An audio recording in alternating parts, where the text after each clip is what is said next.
I searched my son's name on the dark web. I now know why he went missing. It's been 2 years since my adorable boy vanished. Police advised us not to be concerned, saying that it was likely he was simply lost and would show up in the future. I never could have comprehended how much more horrifying the reality would be. Despite the police officers' vague assurances and unfounded assumptions, Tanner never did come back. Weeks and months went past. The police seemed like they had forgotten about him. My only chance of getting him back was if I did something myself. I searched frantically for anything that would provide a hint as to his whereabouts for weeks. I reasoned that given he spent most of his time at his computer, it was the best guess. Tanner was a developer for a large organization called Xperio, and despite numerous attempts to explain what he did to me, I was never able to fully understand it.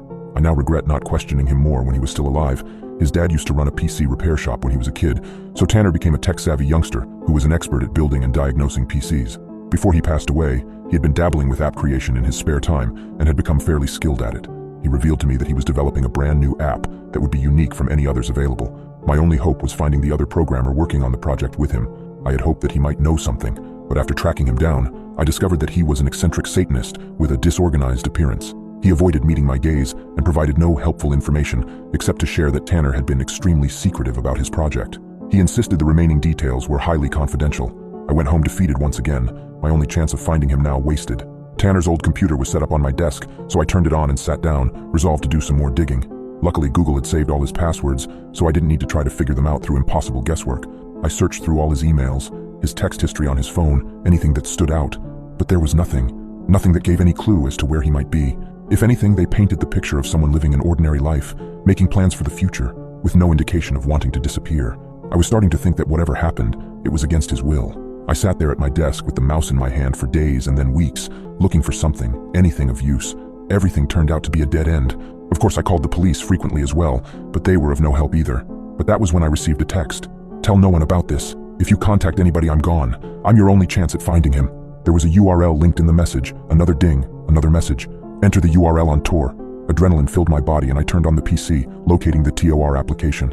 That was when I noticed the little lens at the top of his monitor that was the built-in webcam. The red light was on next to it, indicating it was recording. Someone was watching me, and they could see what I was doing on the computer as well.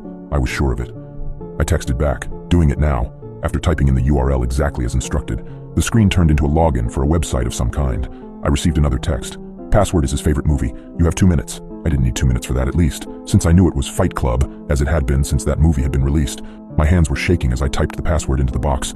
I was beginning to feel very concerned, but also a bit hopeful at this sudden turn of events. A chat window opened up and a message promptly appeared from someone named Shadowcat. A message appeared on the screen. "You're his mother, I take it?" I typed back a response quickly, afraid of losing whoever this was. It felt like they could disappear at any second, back into the ether, and I would never find them again. "Yes. Do you know where he is? Is he okay?" I replied. He replied with another link, but this one was a lot darker. I typed in the URL and found myself at another website. It was a bit like eBay, except instead of selling old records and jewelry, people were selling guns, explosives, substances, and some very disturbing categories of videos. "What the hell is this?" I asked. He instantly replied, "Never mind your questions for now." Suddenly an image appeared, replacing the chat window. It showed my son Tanner chained to a wall in a stress position. He was blindfolded and gagged, but I could hear his muffled screams for help. My hands were shaking nearly uncontrollably. I was in pure panic like I've never experienced before. My own son was right in front of me, but there was nothing I could do to save him. "Trust me or don't. The choice is yours. If you refuse, he die. If you do what I say, I will give him back to you unharmed." It seemed there was no other option.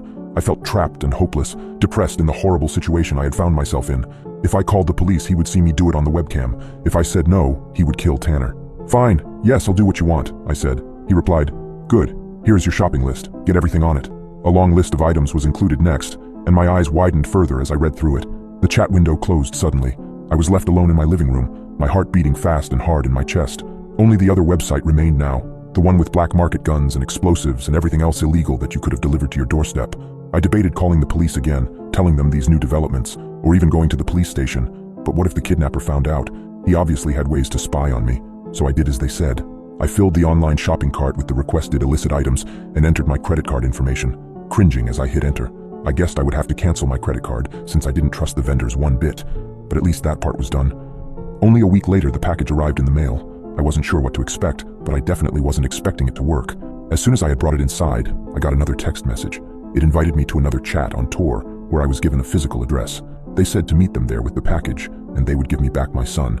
I was to tell no one where I was going. It was dark by the time I arrived at the old warehouse in the industrial section of town. My trunk had some cargo in it that would surely get me a couple decades in prison, if not more. Terrified, I sat in my car, still gripping the steering wheel tightly with both hands, despite the car being turned off. I had no idea what was going to happen next. Whoever took my son could take me too. Was this just some huge plan to unalive both of us? My cell phone chimed and I nearly jumped out of my skin. It was a text message. "Come inside through the east door." I looked up and saw a door right in front of where I parked. I was terrified, but knowing this was my only chance of saving my innocent son, I took a deep breath and got out of the car, bringing the bag with me. My hand shook as I reached out and grasped the doorknob, turned it, and went into the dark, cavernous space inside the warehouse. As difficult as it was to see outside, it was even darker in there. "Hello?" My voice echoed back at me. "Did you bring everything?" I jumped, startled when I heard the voice. It was raspy and low-pitched, and made the hair stand up on the back of my neck at the sound of it.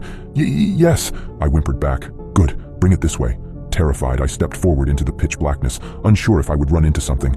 I moved slowly and deliberately, hoping not to hurt myself. "He's got it for us." "Yes." Suddenly I realized there was not just one voice speaking, but many. They were all around me, surrounding me in the darkness. I felt their movements in the air around me and heard sounds like the wind blowing during a thunderstorm. I heard them moving closer now, inching towards me. Their voices were in my ears as I backed away. "Where is my son? Show him to me or you get nothing!" I was terrified, but determined to get Tanner back, come hell or high water. "Or maybe we'll keep you as well, little son. Maybe someone will want you back badly enough to bring us more offerings, more dark treasures." As soon as the words finished echoing in the blackened room, a light snapped on. To my horror, it revealed not just one person, but a host of people. They were monstrous in their appearance, their forms human-like but twisted and deformed in a grotesque manner, as if they had conducted their own twisted body modifications on themselves.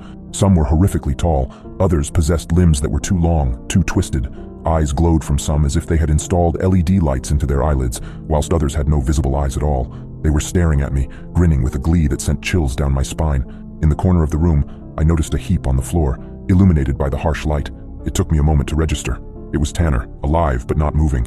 His eyes were wide open, filled with terror. He was restrained and gagged, but most horrifyingly, he seemed to be changing, his skin slowly morphing into something resembling the beings in front of me.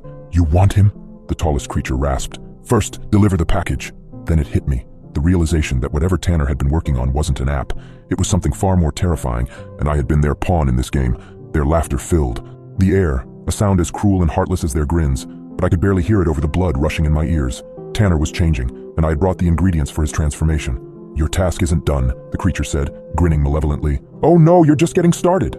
As the words sank in, the lights went off, leaving me in complete darkness once again.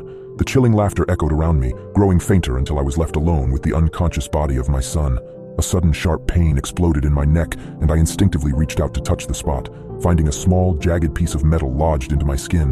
The world started to spin as I pulled the object out, looking at it under the faint light seeping in from the cracks in the warehouse door.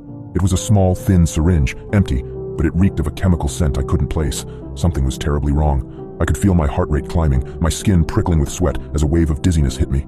Stumbling, I reached for my cell phone, my trembling fingers struggling to unlock it. But I noticed something in the reflection of my phone screen. There was a figure behind me, looming in the darkness. I spun around, my back hitting the cold, damp wall. The figure stepped into the thin strip of light, falling through the cracks of the warehouse door, revealing a face that made my blood run cold. It was my son, Tanner. He was no longer the innocent boy who had disappeared a year ago. His eyes were now the same as the grotesque creatures that surrounded us. A sickening realization came over me. The transformation was complete. "Mom," he said, his voice unrecognizable, a guttural growl. "I warned you not to interfere." As the words echoed in the room, my vision blurred, my legs gave way under me, and the darkness swallowed me whole. The last thing I heard before blacking out was Tanner's voice filled with a terrifying glee. "Welcome to the family."